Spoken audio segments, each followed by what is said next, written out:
Well, this is JC. One more time, this is for JCam Poet.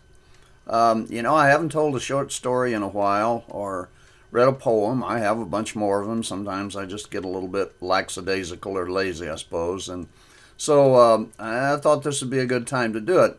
The reason is because occasionally I peruse different blogs of friends of mine and acquaintances and one thing and another. And this time I went over to the blog of Chico the Wonder Dog. As many of you know, Chico the Wonder Dog is a dog that actually owned my wife Donna Lee and me for about 19 years. He loved Donna Lee very, very much. I guess more than anybody in the world, but he didn't have much use for me. And so, as it turns out, I wrote a post one time in one of my blogs, and Chico the Wonder Dog happened to run across it, and he was sort of impressed by it. It was amazing. It's very little that I ever do or say impressed Chico the Wonder Dog, because he didn't, like I say, he didn't have a whole lot of use for me. Anyhow, I went across this. He thought it was good enough that he posted it in his own blog, Chico the Wonder Dog.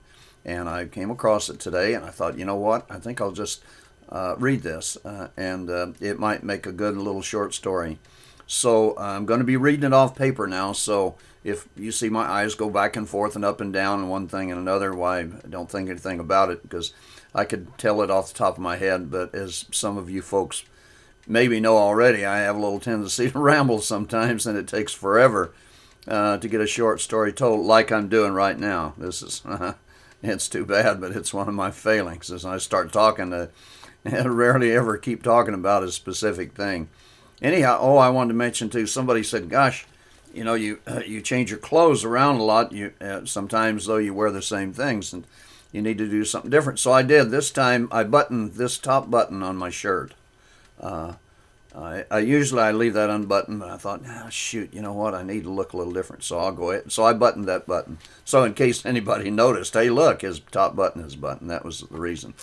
So without further ado, I'm going to go on over here to Chico the Wonder Dog's blog, and I'll read this off for you, just the way it says on here. And I'll try not to get off into my own little thing about taking it off the top of my head or anything. And it goes like this. The name of this is called The Bright Light. Now, this is Chico the Wonder Dog speaking to you, so it's not me. I'm CA. He refers to me in here, CA. Chico the Wonder Dog says, I've been hearing all kinds of hoopla about the bright light, quote, end quote. I was over at CA's place, and I came across this post explaining just what the bright light, quote, end quote, is. And I thought it good enough to post here on this, the ultimate blog of wisdom, information, and understanding. That, of course, is Chico the Wonder Dog blog. No, don't thank me, at least not yet. Read the piece first, then you can thank me, profusely if you like.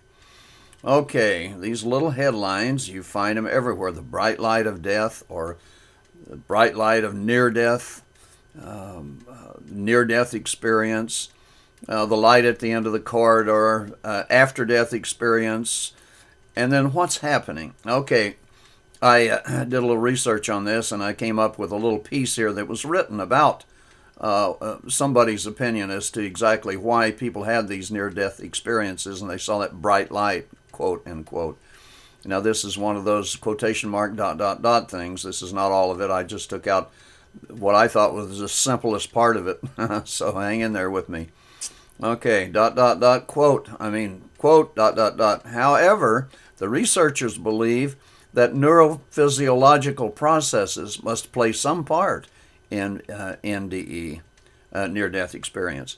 Similar experiences can be induced through electrical stimulation of the temporal lobe, that has something to do with your head, and hence of the hippocampus. During neurosurgery for epilepsy, with the high carbon dioxide levels, that's called hypercarbia, and in decreased cerebral perfusion resulting in local cerebral hypoxia, as in rapid acceleration during training of fighter pilots, or as in hyperventilation followed by Valsalva maneuver. Ketamine-induced experiences resulting from blockage of the NMDA receptor and the role of endorphin, serotonin, and enkephalin have also been mentioned, as have near-death-like experiences after the use of LSD, psilocarpine, and mescaline. These induced experiences can consist of unconsciousness, out-of-the-body experiences, and perception of light or flashes of recollection of the past. These recollections, however, consist of fragmented and random memories, unlike the panoramic life review that can occur in NDE, or near-death experiences. Further, transformational processes with changing life-insight and disappearance of fear of death are rarely reported after induced experiences. Thus, induced experiences are not identical to NDE asterisk. I tell you what, that's where I kind of stopped reading. I have no idea what that paragraph says or means. I just wanted to get your attention. Yuck. And if this line of garbage didn't get your attention, then I don't know what would. Anyhow, to go on now. What causes the bright light seen by many when they are either near death or for a short time clinically dead? Is it an invitation to enter heaven or some resting place that exists after our soul leaves our body and before whatever happens to it next actually happens? Is it simply an electrical discharge from our brain as it struggles to either end or preserve our life? There are many theories on what causes the light. Guess what? I have my own theory. A big surprise. My theory may have been suggested before by someone else, but I haven't read it. If it has, I'm sure I'll hear about it from one of my good friends. Chuckle. To put it in simple terms, I believe a person who sees the bright light is simply returning to the place from whence he came. It's that simple. Now, this is Chico the Wonder Dog is telling about this. This is what CA actually wrote himself. So, from whence he came. Don't get gross. That's not what I mean. When a baby is born, he comes from the darkness of his mother's womb. The first thing he sees when he first opens his eyes is, compared to the darkness of the womb, a bright light, a very bright light. Then he begins to live a life of whatever the fates dictate. Everything he does, sees, and hears is forever stored in his brain, in brackets, his hard drive. Asterisk. Some think dreams are the way the brain clears itself of information no longer pertinent to its operation. This leaves room in its memory, as opposed to hard drive, for things now happening. Even though things are seemingly forgotten, they lurk still in some far reach of the brain, waiting to be recalled when needed again at some future time. At some time and for whatever reason, everyone will die, and some will come close to death and survive. My theory is, at that time of death or near death, all the things that have been experienced by a living being that are stored in the brain begin to be placed in a, quote, recycle bin, unquote, to await permanent deletion. The information is taken from the conscious brain in the reverse of how it was taken in. That's why our life flashes before us as we die or we approach death.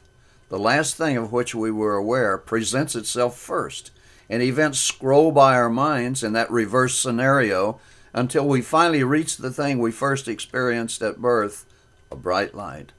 The bright light of life after the womb. This, however, isn't necessarily the end of our life. First, we, or fate, must decide if we will in fact end our life, or if we, or fate, decide to return to the land of the living. If we decide to stay alive a while longer, many have what is known as an out-of-body experience. This is the spirit hovering above the body, seeing the scene, aware of things happening below it. Then it returns to the body and we awake. If, on the other hand, we decide to die, our soul leaves our body, the recycle bin empties, and that is the end of our worldly experience.